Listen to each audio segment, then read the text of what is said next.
अस्सलाम वालेकुम वरहमतुल्लाहि वबरकातुहू।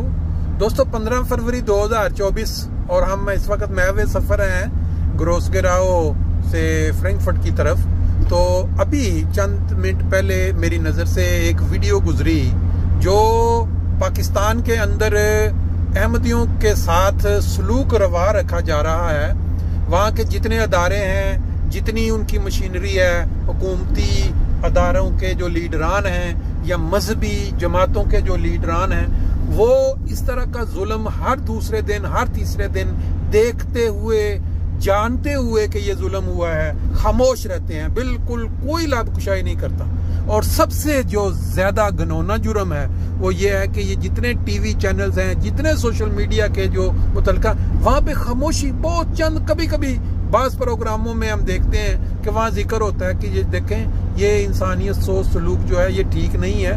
नबी पाक सल्लल्लाहु अलैहि वसल्लम की उम्मत कहलाने वाले लोग मस्जिदों के ऊपर चढ़ दौड़ते हैं, मस्जिदों के मेहराब तोड़ते हैं, मीनारे तोड़ते हैं, कब्रिस्तानों के कतबे तोड़ते हैं और नाम किसका इस्तेमाल करते हैं?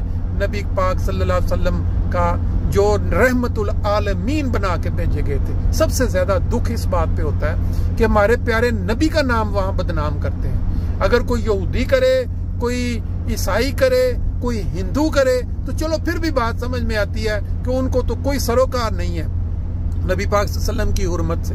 और ये लोग जो नबी के नाम के ऊपर कमाइयां करते हैं, खत्म नबूवत के नाम के ऊपर अपने बिजनेस करते हैं, ये उसी नबी के नाम पे मसाजिद तोड़ रहे हैं, उसी नबी के नाम के ऊपर कब्रिस्तानों से कतबे तोड़ रहे हैं क्योंकि उसके ऊपर बिस्मिल्लाह लिखा हुआ है, कुरानी याद लिखी हुई है दुआया। उसी नबी के नाम पे ये लोगों के कारोबार छीन रहे हैं, उनको अच्छी पढ़ाई, अच्छी एबिलिटी के बावजूद जाबों से नकार रहे हैं कि ये लोग जो हैं ये क्यों कि उनके बकौल खत्मुन नबीयीन या खत्म नबूवत का जो मतलब है या जो तशरीह है वो उनकी मर्जी के मुताबिक नहीं करते, बल्कि अरबी जुबान जो कि अरबों की है उसके मुताबिक वो उसका तर्जमा करते हैं। लेकिन इसके ऊपर ये सब मान लिया कि इख्तिलाफ है, वो समझते हैं। इसका ये मतलब तो नहीं है ना कि आप उनके ऊपर जब मर्जी जुल्म शुरू कर दें। मसाजिद जो अल्लाह का घर है, वो मसाजिद के ऊपर उसके अंदर कोई जान तो नहीं है या उसको कोई तकलीफ तो महसूस नहीं होनी। आप मस्जिदों के जब मीनारे तोड़ते हैं या जो मेहराब तोड़ते हैं या कतबे तोड़ते हैं कब्रों के, इस तरह तो वो जानवर जो होते हैं, जानवर दरिंदे, वो भी शायद इस तरह की हरकतें ना करते हों। उनको भी कुछ एहसास होता होगा कि जब हम किसी दूसरे जानवर के साथ कोई कुछ ज्यादती करते थे शायद वो उनको कोई तकलीफ महसूस, लेकिन ये लोग तो दरिंदों से भी बढ़ चुके हैं। अब ये देखें, मेरे ये जो वीडियो में बातचीत चल रही है वो अहमदी जिनकी मस्जिद पे हमला हुआ है कश्मीर में, वहाँ जो लोग रह रहे हैं, वो जो अदारे हैं उनको समझाने की कोशिश कर रहे हैं कि नबी पाक सल्लल्लाहु अलैहि वसल्लम के दौर में हम तो फिर भी ये कहते हैं कि हम मुसलमान हैं और ऐसे मुसलमान हैं जो नबी पाक सल्लल्लाहु अलैहि वसल्लम के फरमान के मुताबिक उस इमाम मेहदी पे ईमान ले आए हैं जिन्होंने कहा कि मैं अल्लाह की तरफ से, अल्लाह का और उसका मामला है। कुरान में लिखा है जो शख्स मेरी तरफ गलत बात मंसूब करता है, कोई दावा करता है, मैं उसको शायरक से पकड़ता हूँ। और अगर खुदा ताला शायरक से पकड़ता है तो पूरी दुनिया के अंदर जो कुरान मजीद के तराजम हो रहे हैं, पूरी दुनिया में जमात अहमदिया की तरक्की हो रही है, मसाजिद बन रही हैं, स्कूल और कॉलेज बन रहे हैं गरीबों के लिए, ये क्या शायरक से पकड़ने की निशानी है? ये तो अल्लाह ताला की जो है ये साथ देने की निशानी है। बहरहाल इसके ऊपर हम बहस नहीं करेंगे।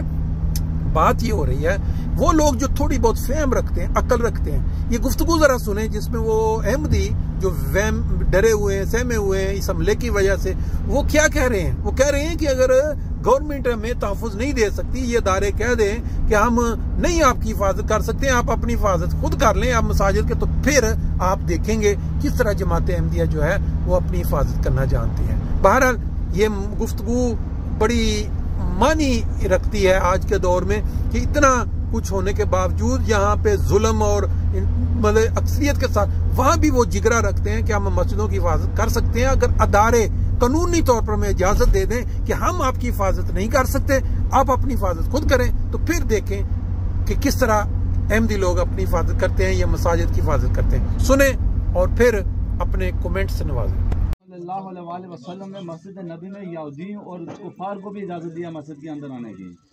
अगर ये हुजूर सल्लल्लाहु अलैहि वसल्लम के नाम पर अगर ये जुर्म हो रहा है तो मुझे ये बताए कानून के ये हुजूर सल्लल्लाहु नहीं सर, हम डीवीआर तालीम है।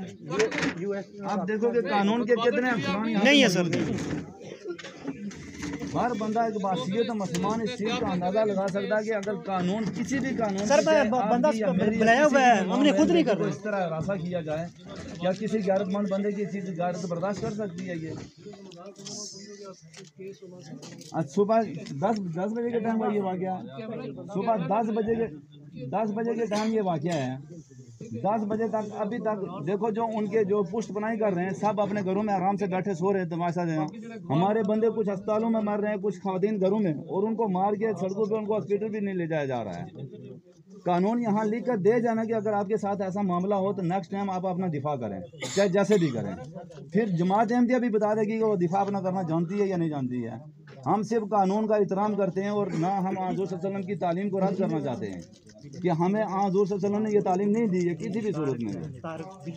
अगर कानून कहता है कि जमात अहमदिया कमज़ोर है तो कानून लिख के दे, आपको दिफा करने का हक है। फिर जमात अहमदिया कानून को दिफा करके बताएगी कि दिफा कैसे किया जाता है। जो चंद दिन पहले हाजी साहब से मीटिंग हुई है, उसमें ये खलील साहब भी मीटिंग में मौजूद था। उसमें यही उन्होंने बताया कि आप जो है अपना सिक्योरिटी का इंतजाम करें और जो भी इस तरह के शख्स पसंद बनाते हैं उनको कानून जो है वो फौरी तौर पर एक्शन ले। जैसे एक नंबर प्लेट के मतलब में बताया गया था, अभी तक ना तो उस नंबर प्लेट के मतलब भी कोई एक्शन नहीं हुआ। पब्लिक प्लेस पर मोटरसाइकिल खड़ा होता है और पीछे जंग यमामा का वाक़या देखेंगे, जो क्यों करेगा उसको वाट के रख जाएंगे।